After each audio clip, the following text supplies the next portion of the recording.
How's it going, guys? Welcome back to the Black Metal Rebellion. I'm your host, Jesse Morgan. Sorry, it's been about almost a fucking week since my last video, which was uh, the October Metalhead box unboxing. Hope you all liked it. It's been almost 510 views since I've seen it last, so that's cool. Thanks for everyone, like all the new viewers who've come and checked it out. Thanks for the Metalhead Box people for sharing and liking my video. Really appreciate that. But with that out of the way, what we're here to talk about today is this amazing fucking release by Kharybdis, Mangled Spines in the Sewer.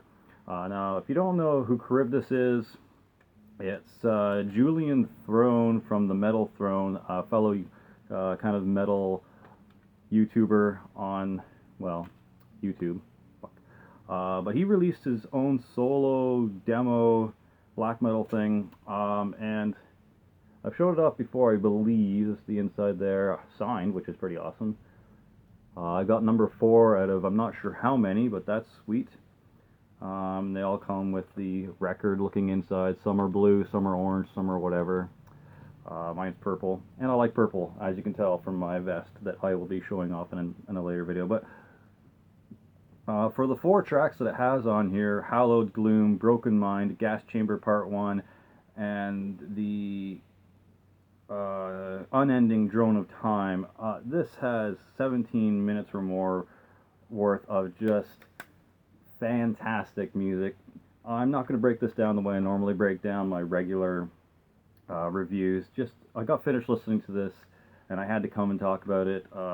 When I first got it, I threw it into the van that I borrowed from the stepmom, and I had to go pick up a package or drop something off, and I threw it in, put it on repeat, and I just listened to it over and over again, and I'm like, damn, I am definitely doing a review on this. And then I just got finished listening to this all the way through again today.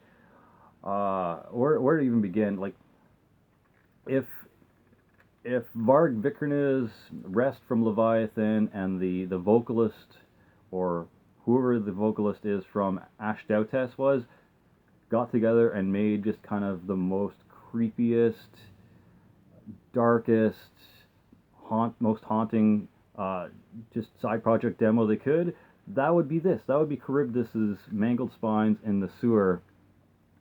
It opens with kind of like a slow, kind of calm, kind of dark, eerie instrumental part. And then kind of as the demo goes on, it gets more and more insane. The guitaring really picks up. The vocals are just wretched and high-pitched and shrieking and maniacal in the best way possible. Like, when I first heard that Julian was going to be doing a demo or a solo black metal demo, I expected it was just going to be your typical tremolos and just usual mid to high pitched black metal vocals.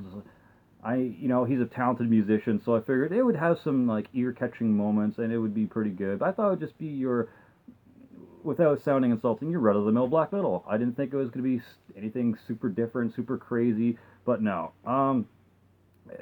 Put it in perspective in a funny way.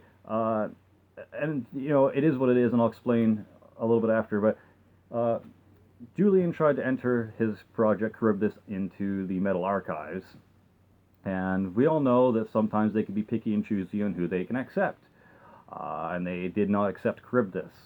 Maybe they've accepted them by now, but when I was last talking to him on Instagram, Julian said he was not accepted into the Metal Archives because it was not metal. And I think that's bullshit, personally. I think he should have a spot in there on the Metal Archives. But when further talking to Julian about it, he was like, I don't give a shit. I don't consider myself or my project here strictly metal anyways, and honestly I'm glad I'm not accepted into their whatever, because the future of Kharybdis doesn't hold strictly metal elements. And it's clear that he doesn't intend on just sticking within the metal boundaries. He's going to just make the darkest, most emotionally haunting music he can, Now, whether that's through clean guitars, which he does in this demo, and it's done really well. Nothing over the top or crazy or technical, but once again, it doesn't need to be. It just needs to have the feels, and you do get the feels in here. Now you also get the chills and goosebumps as well, because it's creepy as fuck and dark, and there's like emotion and atmosphere, but it's not like a wall of atmosphere. It's just doomy, I guess, that doomy kind of atmosphere, sort of like some of the stuff. And not to pat myself on the back or anything, because I think it's garbage, but some of you like it. My demo, the Drakir demo, like, I create atmosphere, or he creates atmosphere in a similar vein to how I created my atmosphere in mine, and just like slow, just melancholy, kind of haunting, creepy riffs. But honestly, he does it in like droves on this. He does it a little okay, a lot better, for being honest with myself. He does it a lot better than what I did in my Drakir demo. The production value is probably a little bit better, if we're being honest with ourselves too. Because I think I've seen in a few of his videos what he has to work with, being program, interface, and instrument stuff. He's just got a lot better stuff to work with, so his product is definitely going to be better. So if you liked Drakir, and you don't go check this out at least and listen to this, you're an idiot. That's coming from Necrocaster. If you do not listen to Kharybdis, you're an idiot if you liked Drakir, okay? I'm getting way off base here. Needless to say, I really, really enjoyed this. The amount I paid for it wasn't that much at all. The worst thing was the shipping, because, you know, the US likes to flip off Canada and be like, fuck you, we're not giving you shit for cheap. Here, you know, we're going to charge you like $16 for shipping for one CD. Like, so the price is good. If you live in the US, I'm sure you can hit up Julius for a cheap copy. Not cheap, like, it's just inexpensive for you guys in the US.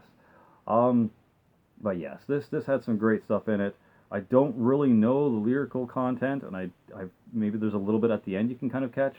But yeah, basically this album, or demo, goes like this, climaxes, and then settles back down again. The two middle tracks are where a lot of the really heavy, kind of screamy, like electric guitar stuff really kicks in and goes nuts. But it was nice to kind of ease into it and all of a sudden go full blown and then slow down at the end. And once again, like I said, I'm not exactly sure what the lyrics are, but it felt like, I don't know if this has anything to do with what he tried to put in here, but I felt like it seemed like a serial killer, or someone who's murdered a bunch of people, maybe even some people close to him, has, you know, gone out on this like rage-induced murder spree, has hit all the bodies in said sewer, and now he's like, after this rage and kind of murder spree, has kind of looking around himself in the sewer with all these dead bodies around him, and now it's what he's done is now setting in with him, and he's realizing, oh no, like, what have I done? And now, like, he's just the inner turmoil and the screaming and the depression and the angst and the anxiety and all of that just kind of seems to like come to a boiling point. And the character in this that I'm like kind of putting on it, that may or may not be in here, seems like they're just like going insane. It seems like they're losing their mind, and then they finally just are so exhausted by the end of the experience that they just kind of wither out at the end, and kind of are sorrowful. And then there's some clean vocals at the last track, or at the end of the last track, that's talking about what I feel like is how he wants to rewind the clocks, how he wish he could undo what has happened, and just how sorrowful he is about it, and he probably commits suicide at the end. And that's how it ends, just kind of like this sorrowful, clean vocal note. Once again, I don't know if that's the lyrics, I don't know if that's the theme about it, but that's how it felt for me when I'm listening to it. It feels like that is the experience I'm having, or the character. Maybe it's not.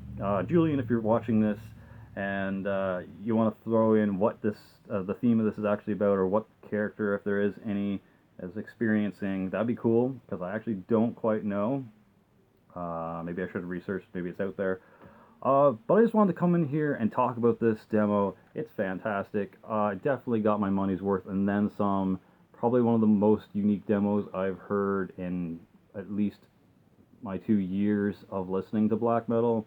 And once again, it's not strictly black metal. It's not strictly kind of depressive, suicidal black metal. There's hints of like other things in there. Definitely worth a listen. It's up on YouTube right now. Atmospheric Black Metal Promotion channel has it up on their thing. I'm sure Julian has a sample or two on his channel. He definitely has a Bandcamp for it, so I'll be listing that in the description box below. Check it out. For the genre it is, whatever that might be, 9 out of 10. This is fantastic. Can't wait to hear for more Kharybdis in the future. Instead of 17 minutes, let's hear 30 minutes more of Kharybdis. I want like almost a full length. I know full lengths are a pain in the ass to try and create because it takes a lot of time and commitment and motivation and inspiration, but oh my god. A Kharybdis full length would probably make my year because Julian knows what he's doing. He knows how to make climaxes, he knows how to make sorrowful parts, he knows how to make calming parts, he knows how to make like anxiety-ridden, feeling like claustrophobic musical parts in there, but in the best way possible. So yeah, 9 out of 10. Check out Kharybdis, Mangled Spines in the Sewer. I'm Jesse Morgan, and I did buy this album. For glory, for the rebellion, Slimerella out.